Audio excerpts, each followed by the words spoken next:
elected. You can go down. So we'll talk about the current situation, but here are the things that I see are the biggest challenges to participating. The first one's voter registration. Because of the thing that I just talked about, which is there's all these different rules, and especially in Douglas County, we have so many people that come here from other states that have other rules. There are a lot of states now that have same-day registration, so we have a lot of people who try to register on election day because they're used to that.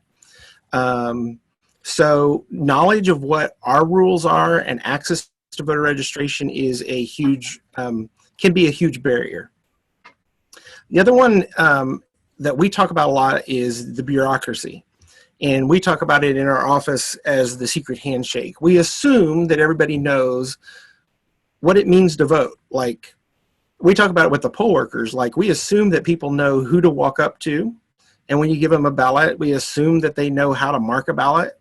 And that's not always true. We have people who are naturalized citizens. We have 18-year-olds, and we even have some people who have never voted that have lived here their entire life, that it's kind of daunting somewhat, all of the different rules. And that goes to something we talk about in our office a lot, which is education. We also try, every time that we write something, to recognize that many of us in our office have a college degree, but not everybody in our community does. And so while it may make sense to us what the rules are and the things that we're sending out, doesn't make sense to someone who possibly does not have a college degree. Like, how are we writing it? Does it make sense in very plain language? Okay, we can go down to the next one. One of our other challenges is changing demographics. We are seeing more people in Douglas County vote in advance because more people are working in Kansas City or Topeka. The system of 7 a.m. to 7 p.m. on Tuesday was built when people were not as mobile. And so we've tried to address that. More people, it is hard to, and if you have like a single parent with a couple jobs, having that single day of voting can be difficult. One of my biggest concerns over the past couple years has been candidates and political parties have started to use elections as the reason why they lost, other than running a bad campaign, right? So the 18-year-olds that are voting now, they all were born after 2000 and the Bush v. Gore race, and they have heard pretty much their entire life that elections is broken, that there's fraud, and so forth, and they start to lose confidence. The Pew Center, or I think it was the Brennan Center, just did a poll where they asked 18 to 24-year-olds about the democratic system, the democracy, and I think it was 40% of them said that they didn't think it was necessary. That's a concern of mine. Technology also can be a barrier. A lot of the stuff that I'm going to talk about, we've put a ton of stuff online, and you can register online and so forth, and that's great, except for not everybody has access to the internet or computers, and I think schools are finding that out right now, that can be a barrier. And of course, everything that we put online allows us more vulnerability for an attack. We do keep all of the election stuff off the internet, so we do air gap it. And then we've really struggled over the past couple years with misinformation. So people on social media saying don't fill out a provisional ballot because they get burned in the backyard or something like that. And that can go viral pretty quick. And then resources. So we'll talk about, I'm lucky in Douglas County is that I have commissioners that are extremely supportive of many of the efforts that we do. Not every county is that lucky. And so when you talk about a mail ballot and adding postage and adding envelopes, that is a budget breaker for almost every county in Kansas. They don't have it budgeted to do that. So they have to figure out where to get those resources. We can go down. Most of you know this, but we have an August primary on the 4th, and then we have a general election on November 3rd. I was not responsible for the presidential primary for the Democratic Party. So any comments that you have about that, please give to the Democratic Party. You can go down. You know, there's really three things that we like to hit on, which is first you have to be registered, then you have to get information, and then you have to vote. So registration, and I'm going to kind of go through this real quickly because many of you may already know this, but if you go down to the next one, you know, you must be registered 21 days before the election. If you're 17 right now and you'll be 18 for the general election, you can go ahead and register. You still need to meet the 21-day deadline. So let's say you turn 18 on November 4th, you're still able to vote, but you still need to be registered 21 days prior to the election. We have some people that think they have to wait until they're 18. You can register to vote through the DMV, through kssos.org, or through ksvotes.org, or you can do it by paper. And if it's by mail, as long as it's mailed 21 days prior to the election, I can accept it. So for the primary can be confusing because, first of all, if you want to change parties, that has to be done before June 1st. So if you are registered with a party, you are locked from June 1st to September 1st. You can't change. So if you're Libertarian, Republican, or Democrat, you can't change after June 1st. That's the ballot you're going to get. You can't show up on election day and switch your party. If you're unaffiliated, you can do that. So any unaffiliated voter can declare a party on election day and receive that ballot. They have to declare. They cannot stay unaffiliated to receive a ballot. So that kind of gets confusing because people will be in line and see that somebody gets to declare a party, and then they walk up and we say, you don't get to declare a party because you already belong to a party, and we get accused of shenanigans at that moment. Photo ID. We've been doing photo ID since 2012. Nothing has really changed. A few things I like to talk about. If you're over 65, it can be an expired ID. It's any government issued ID. And we're just looking at name and photo, so it can be any government issued ID for any state or territory that belongs to the United States. We still have the free Douglas County photo ID, so if someone needs an ID, we will make one for them. So that shouldn't be a barrier. DouglasCountyElections.com it's a great resource that we've tried to build. So if you go on there and you put in your name and your birth date, you'll see the ballot that's assigned to you. You'll find your polling place. You can check the status of your advance ballot now. So for anybody that's requested an advance ballot, if you go in there, it'll say ballot request. It'll say that we've received it. When we send your ballot, it will now say the date that we sent your ballot. And then if we've received your ballot back, it'll say the date that we've received your ballot back. That's a big question that we get with mail voting a lot, is people want to know if we've received it. So now they can check on that. We also have a new elections hub. So if you go to DouglasCountyElections.com, you'll see at the top something that says, you know, new elections hub. It's really kind of exciting. We worked with our GIS department. You can now click on the new elections hub. You can click on a map and you can see how many people are registered to vote and in what precincts. And we update that at 4 o'clock every night. Did that work? I think it's working on it. There. Okay. Okay, go down and hit Election Information Hub.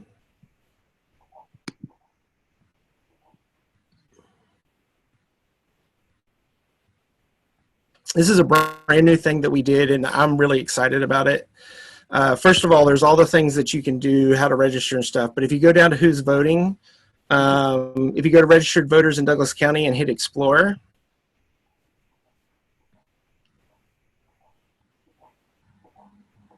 it's going to pull up a map. Like I said, we update this at 4 o'clock every night. It tells you how many registered voters we have by party, and what our voting age population estimate is, and kind of how many people are registered to vote. And then when you click on a precinct, it will tell you the statistics within that precinct. So like precinct 51 right there, how many registered voters there are, what parties they belong to. The other part, there's a map in there that tells you how many people have returned advance ballot requests. so you can see that. And then one of my favorite new maps in there will tell you what candidates have filed for your area. So if you go back,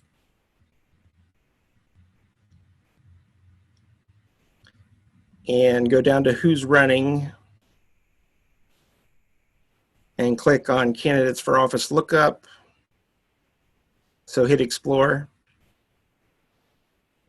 We're updating this every night also. And so when you click on, you can click anywhere. Then over on the right is the list of offices, and if you click on the office, over on the right there's a menu that says presidents. Click on any one of those, it'll show you who's filed for that office in your area. So we're pretty excited about that because it is different. And we also have now added, if they've given us their email or a website, we're adding that to their information so that you can contact those candidates. All right, if you want to go back to the slides, there we go. So let's go down.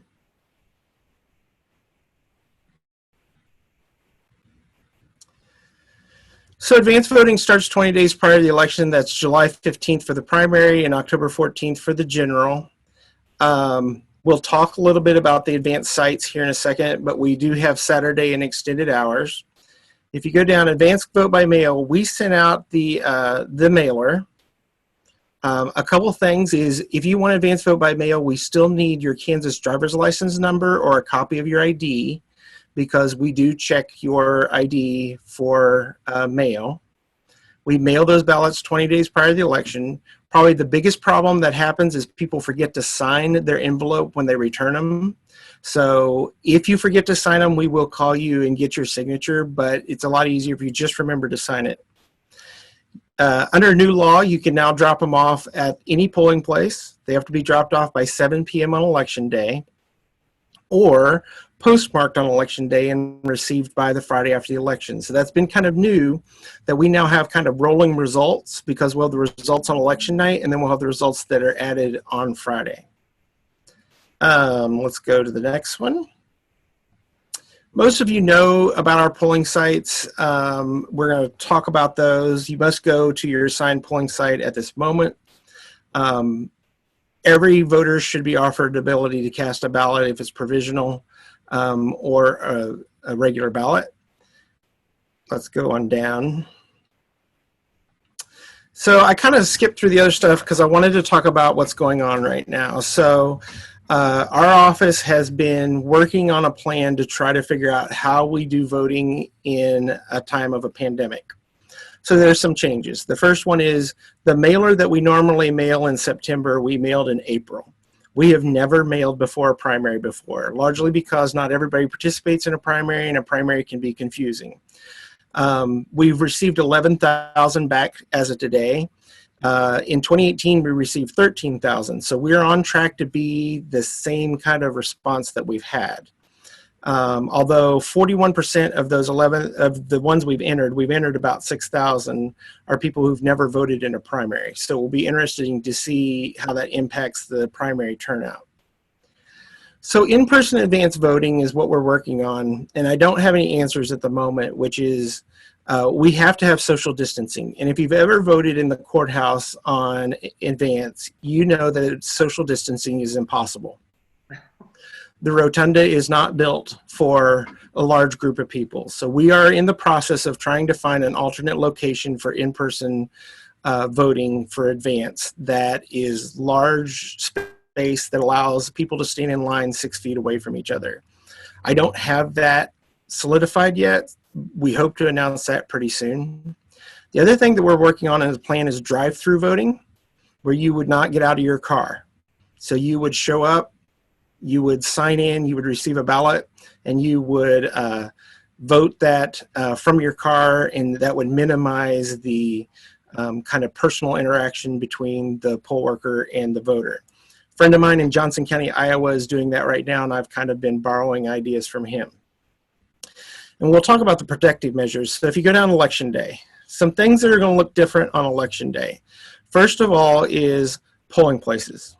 We have at this moment been notified by at least 7 polling places which we cannot use because of the COVID-19 situation. We're losing about 1 a week. So we're trying to get them to nail down, and I know it's difficult for many of them, but we haven't made any announcements because we're still trying to find alternative locations. But you can expect all of the places that we vote that are in assisted care facilities are no longer available to us. And then some of our polling places are just not built for social distancing. So hopefully in the next couple of weeks, we'll be able to announce changes to polling places. It's just going to look different because we need to make it safe for our election board workers also. So every voter will get a single-use stylus or pen that is theirs to keep. So when you sign in on the election tablet, you use the stylus, you use the pen to mark your ballot, and when you walk out, you take that with you. So we will not have shared pens. All of the election board workers are going to have some sort of personal protective equipment, and they will sit behind protective screens. So they'll have plastic screens that they sit behind. We're going to provide more distance between the booths, and then we're adding to our election board someone who will be going through and kind of cleaning throughout the day. I will tell you that this has been difficult as we try to figure it out. If you ever think about those of you that are poll workers, which I know a lot of you are, if you think about a polling place, it is pretty much a germ factory. The shared pins, the shared poll booths. What we have been told by the CDC is that it does not sit on paper very well, so ballots is not as big of a concern. But one of the things that's been happening in some counties is they're using the hand sanitizer, and then it's going on the ballots, and then it's jamming the machines. So we have to kind of provide hand sanitizer, but recognize that it has an impact on ballots. A few more things, and then I'll take questions real quick. But we're coming up on redistricting that always impacts Douglas County. At this time, vote centers won't happen until 2021, and that is a county decision, and that's one that I want to have a conversation with the community about, because vote centers while they have some pros, there are also cons to them, because you have to be hooked up to the internet in order to run a vote center. And right now, I do not hook up the polling places to the internet for security reasons. And I have places like Vinland where trying to figure out how I would have secure internet has presented some challenges. And I will not hook up to the internet unless I'm convinced that it's secure. So right now on election day, there's no way to attack our polling places. So that's my largest concern. We started audits in 2019, and so now after every election, we audit 1% of the precincts before the canvass, and that is done publicly, and that is at random. I'm really glad that we started the audits. It'll be interesting, the role of the federal government, because the federal government doesn't really have a strong role in elections, but this past year, there's been lots of discussions about that. So I think that will be an interesting thing that happens over the next few days, next few months. And there's discussions about same-day registration, automatic voter registration. I think all of that has kind of been put on the back burner as we deal with the pandemic. The last couple things, and then I'll take questions. If you go down, this quote is probably one of my most favorite quotes. If you've never watched LBJ's speech on voting rights to Congress, go Google it on YouTube. It is one of my favorite things to listen to remind me about why I do what I do. And in there, he said the most basic right of all was the right to choose your own leaders. And I truly believe that. And if you go down, our mission for the Douglas County Clerk's Office is to provide a safe, secure, fair election process and promote active participation of all the citizens in the process.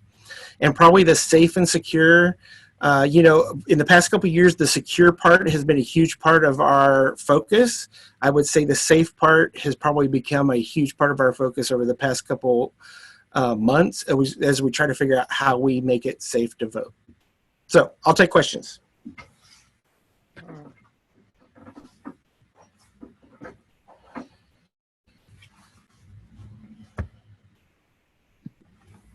Unmuting myself is a good idea. Okay. So it says, Ann Gardner asks, can you go through the steps you take to ensure the authenticity of mail ballots? I only caught about every third word. Let me try that again. Okay. Can you go through the steps you take to ensure the authenticity of mail ballots? Oh, okay. So actually, we go through quite a few steps. The first one is we do signature matching.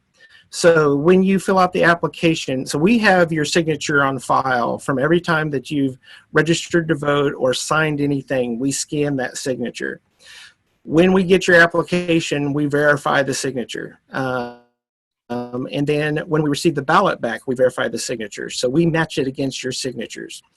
And because we have a history of your signatures, if there's a deviation, we're able to kind of figure it out. And we've kind of done some handwriting type of courses to help us out. But if it doesn't match for some reason, let's say there's been a health event or something like that, we will contact you, verify that it's you, and then ask you to sign a new signature card so we have that on file. And then the driver's license or the ID is what we use for ID. So when you give us your Kansas driver's license, we run that through the Kansas DMV to verify that that is your driver's license. And they also have a signature on file. So we use that. And if you are using a non-Kansas driver's license, we just need a copy of it as from Colorado or something like that. We really don't see too many fraudulent activity as far as somebody trying to fake a signature. What we usually see is a husband or wife who sign for each other. You know, they've been asking them to sign it and they haven't signed it. They're like, well, I'll just sign it and send it in. And then we'll call and say, no, we need the signature of the person who did it. Okay. About how long does it take for each ballot? I mean, well, it kind of depends. It kind of depends. You know, most of the signatures you see it real quick and it matches. Mm-hmm. And then what we do is as people are entering them, then if there's a question that goes to another pile, and then we have a second person look at it. Mm-hmm. And then that second person then follows up. And then that way you have two different people that look at it versus just that one person making that decision. Yeah, that sounds good. Okay. But I will tell you, so I mentioned we've received 11,000 applications. We've entered 6,000. Okay. We can enter about 500 a day. So it's going to take us a few days to try to get caught up. It has slowed down how many we're getting. But with social distancing in our office, we have limited the amount of people that are in our office doing entering at the moment. Okay. Then let's see. How do you feel if Kansas changed to all mail ballots in the future? Did you get that? I think that has to be a discussion. I don't think it's going to happen this year. Okay. When it has been discussed in the legislature, it has not gone very far because of concerns about in the legislature. So I think, you know, Colorado, Utah, Washington, Oregon have moved there. Oregon's done it for 20 years. So I think there's some education involved. I've always thought that it would have some positive response in Western Kansas, where polling places have kind of been limited and people have to drive, that mail ballot would have, you know, there'd be some acceptance of that.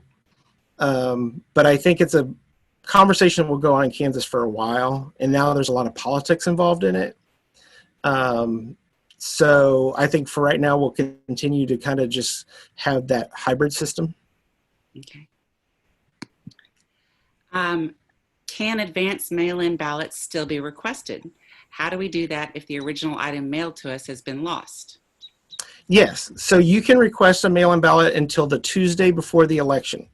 I don't recommend waiting that long because of time in the mail, but you can go to ksvotes.org and you can apply there, and that will send us an application. Or we have the application on our website. You can print it out and send it to us. And if you don't have access to those, you can dial 832-5267 and we'll send you an application. So there's still plenty of time to fill out an application. Great. When do you count mail-in ballots? So by Kansas law, we can start prior to 7 o'clock on election night. It kind of depends on how many we have. We may start a couple days ahead. We have an advance board made up of both parties that assist with that.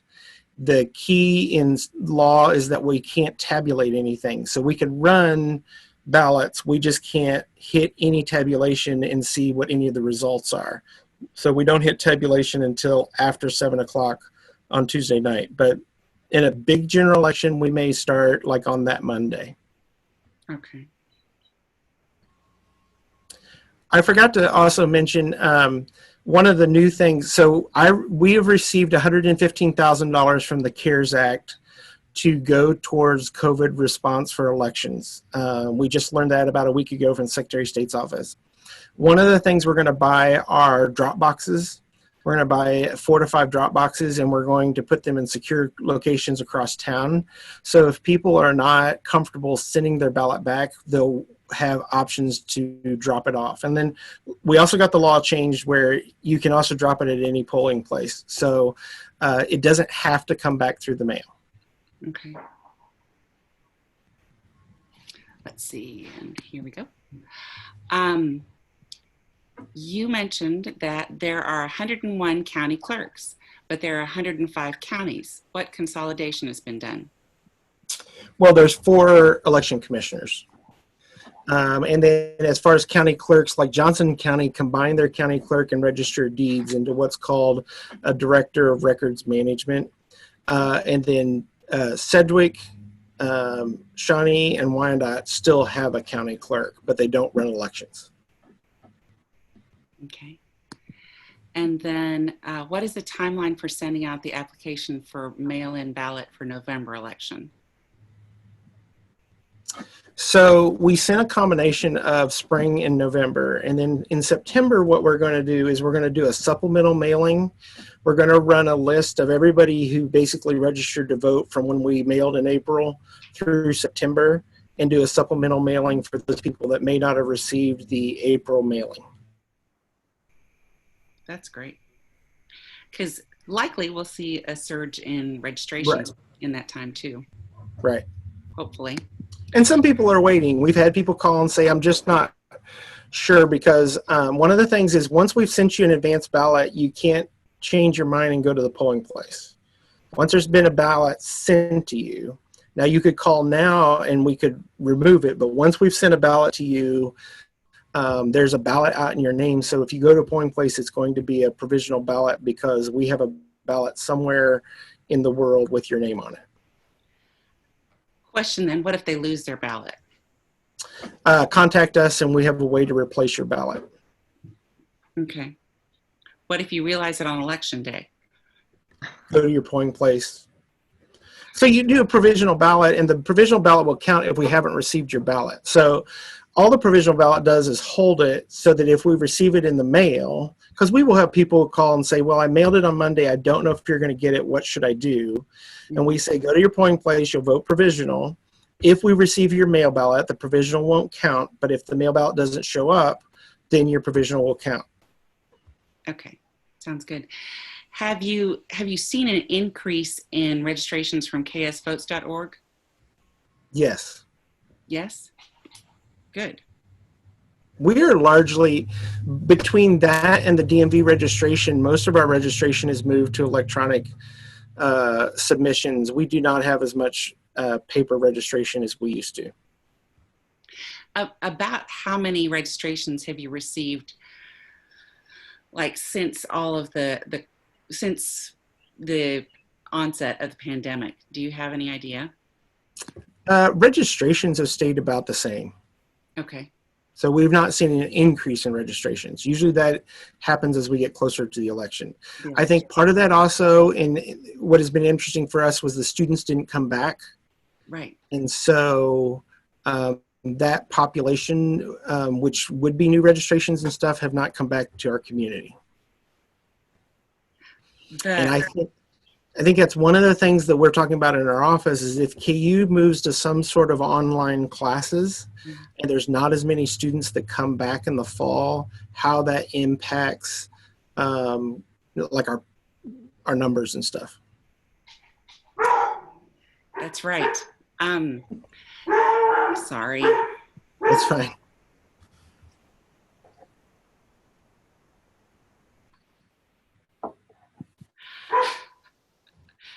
There's somebody out front. What was I just going to ask you? Oh, and how will that impact? Because if they're registered here, then they're not. If they need to change their address, that could be a whole. Yes. Issue. Yeah. And as far as high school students, have you seen? Because the league did send out a PowerPoint presentation and instructions that all of the school districts were going to share with their juniors and seniors. Have you seen, as far as high school registrations, have you? We did see quite a few high school registrations from Baldwin. Okay. And then but that would probably be the one that was the most noticeable. Okay. But nothing like nobody's registering. There hasn't been a tremendous drop either. No. Good. That's encouraging considering, how things have changed so drastically, and we haven't been able to help with any kind of in-person voter registration. Let's see. Does anybody? I don't have any other questions from. Hang on, I do. What is the role of the Secretary of State compared to the county clerk, and what are the differences? Well, there's a misperception the Secretary of State kind of runs elections, and the Secretary of State does not. The Secretary of State can provide guidance under law, but each individual county election officer is responsible for their county. So it's a relationship where the counties and the Secretary of State kind of work together, but there's not a relationship where the Secretary of State can tell us what to do. One of the biggest things that is voter registration. So the Secretary of State's office does not have access to the voter registration list to make changes and stuff. That has to happen at the county level. So there's a misperception that the Secretary of State has the authority to remove people and stuff, and they do not. That happens at the county level. Okay. Is that true not just for Kansas, but nationwide? Pretty much nationwide. Now, what's been interesting is as these grants are happening, they're going through the Secretary of State's office. And that happened with HAVA, so it's not just with the CARES Act.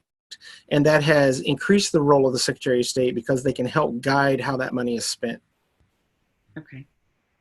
Interesting. There was a follow-on question to that. Hang on. What do you think of the ideas proposed to use 17-year-old people at local polling places? Well, I think actually you can be 16 or above to work. And we have a few students that do that now. And we've had success with that. And so I think it helps with supplementing our boards. But I think there's a misperception that we want to go out and replace all the boards with 17-year-olds, and that is not true. I think there's two parts. I think we're trying to recruit younger board workers to help. I will say that we have been losing some board workers that are concerned about the upcoming elections, and I understand that, and I respect that. So I think that's where kind of that recruitment's coming from, but it is not where we want to replace everybody. And I can see some of the board workers there. I want you to know that I'm not trying to replace you. So let's see.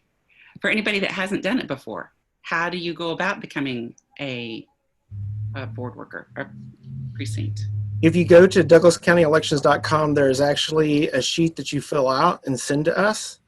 And then, there's things about like, do you want to just work in your precinct? Are you willing to go elsewhere? Those type of things. But yes, we are recruiting individuals to help us out. Okay. We can help with that too. From SEAL, how does the new applications tracking info from the Kansas Secretary of State work with the county information? The new applications tracking info? You want to clarify that, SEAL? Yes, we were just looking at that the other day, and the Secretary of State has some information about tracking who's applied for a ballot. And it was a surprise to me, but one of our members found it and on the Secretary of State's website, and I didn't know how that worked with following county information.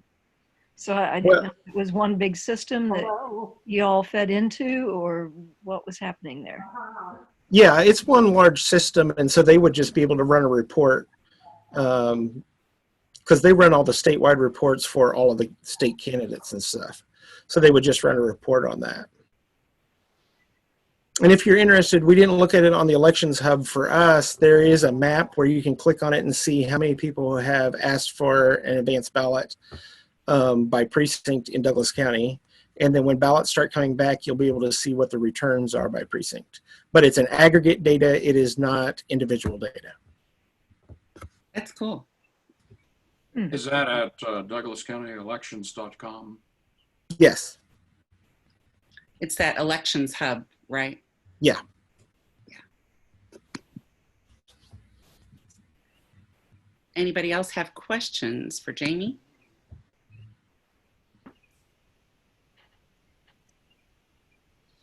Let me see. So do you feel like we're going to have enough poll workers for Douglas County? I think so. Part of that is we're going to have some polling place consolidation because I have some precincts that there is not an option. I've tried to avoid that in my time, but we're going to have to probably combine a few. But, we have pretty remarkable election board workers. When we had the blizzard a few years ago, I had election board workers that walked in 12 inches of snow to go open their polling place. And so we've reached out to many of them, and many of them have said we're still going to show up. Often it is the poll workers that have underlying health issues that just don't want to risk it, and I totally understand that. I will not have a judgment on anybody who doesn't do it. But right now, we are still staffed pretty well. Staffed pretty well. What about those areas that are the underserved, underrepresented areas that typically have the low voter turnout? Will those areas for sure have the precincts that they have, or what kind of focus will you put on those? Yeah, I will do everything I can to keep the polling places as near to the precincts as possible. I read a really interesting article a few years ago called The Cost Benefit Analysis of Voting that talked about that voters make some sort of cost benefit analysis discussion in their head if it's too far to go vote, right? If it's too hard to go vote, they're like, is it worth it for me? So we will do everything we can to make it as accessible as possible. So we're trying to find places where we are going to have to kind of do some consolidation. We're trying to find places that are on major roads and that are really easy to find and get to. Okay. There was another couple of questions down here. What are the best ways to inform people about registration deadline? And a lot of people don't read the newspaper or other old media. That's probably one of our biggest challenges is how we get information out. We no longer have television.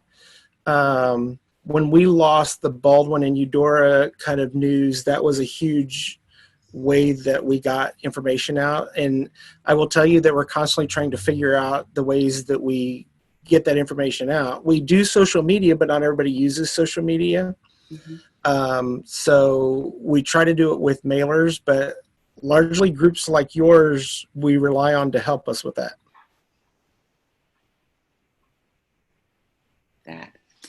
Okay, and then, hang on. Can public transit be used to get people to polling places? Yes, Lawrence a few years ago actually passed a rule that on election day that public transit was free. And I expect that they will continue to do that. And as we move polling places, we always look and see what bus stops are nearby to try to be near bus stops. Okay.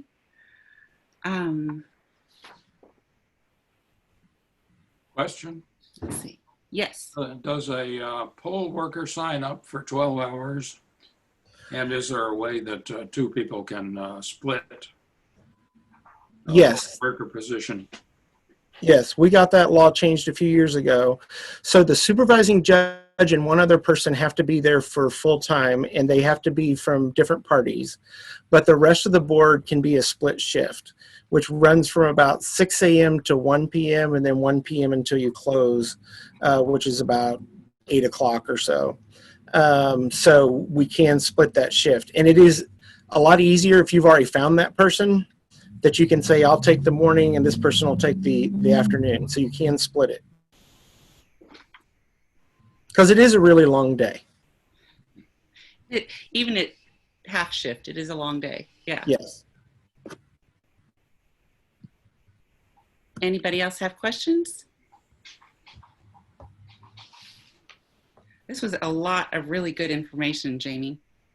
Thank you. Well, go ahead. Jamie, is the courthouse available for people to come right to your office and register? Yes, we're open. And so we're also open for precinct committee filings and so forth. So you can come straight to our counter. We've put up a plastic shield, so there is some separation between us. But we are open. Great. I just wanted to say we have a very small staff, and so a lot of what we get accomplished is through your organization, and we are very appreciative of everything you do with voter registration and kind of get out the vote, because I don't really have the staff to kind of go work fairs and stuff like that, and so we rely on you guys and we appreciate it. Thank you very much. We've most of the people here on this call, I think, know some of the things that we've been doing, but we did get all the information in the school lunch sacks that people picked up. We got flyers distributed at Just Food when people were picking up the food distributions there and at the Ballard Center. Melissa isn't on the call, so she has a more complete list, but and then we're working with the Restaurant Association and the Chamber to get some of the restaurants around town already have the flyers up and have them posted like for carry out and have that QR code up there. So we're getting creative. Oh, and we're doing the Cruising for Voters on Monday, Memorial Day. 11:30, we'll meet at the Keller Williams parking lot over 6th and Lawrence and just do a cruise through town. We'll head toward Mass Street and then over toward East Lawrence and back around. So it'd be great. Somewhere I have a large that I'm voting sign with the Douglas County Elections website on it. If you wanted to borrow it. Yeah, I'd love to borrow it. That'd be great. Let me make a note. That'd be great. And we have some posters too. And I talked with Rochelle from the Journal World earlier too. So she'll be putting that information in the paper this weekend too. Good. So hopefully we'll get some publicity there. Lori Lamp asked, lunch sacks in Lawrence. In Lawrence, yes. And we did get the information into, I think, Lecompton. I'm not certain that we got it into the Baldwin and Eudora. I don't think that we were able to get it into their lunch programs. In fact, I think that they had to cut their lunch programs off, if I remember correctly. I don't know if you're aware. If you want to get information in Baldwin, the church news is a good way to get information out. The church news? Okay. Yes, they have kind of a newsletter that goes through the churches and stuff, and it's called the church news. Okay. And I know there's a couple efforts in Eudora and Baldwin to try to get some startup news out and about. So as I get that information, I can pass it along. Okay. Is that the one that, did you say Eudora, right? Yes, right. That Terry Finneman's working with? Yeah, and there's another effort down in Baldwin. Okay, good. Good. Okay. Anybody else? I would just like to say thank you all for joining us today via our Zoom experiment. Thank you so much, Kristen, for spearheading this and getting it going. And I think probably future topics, we might be hot topics, we might be doing this way also. So stay tuned for future hot topic events. And Jamie, it'd be great if we could maybe do this again in August, September. Sure. Yeah. Because who knows, like we talk about here, we can make all the plans that we've got right now, and who knows what it's going to look like at that point. Exactly. Very true. Yeah. Thank you so much for your time today, Jamie. We appreciate it. Yeah, thank you. Thank you very much. Thanks, everybody. We'll see you again soon. See you Monday, hopefully. Bye-bye.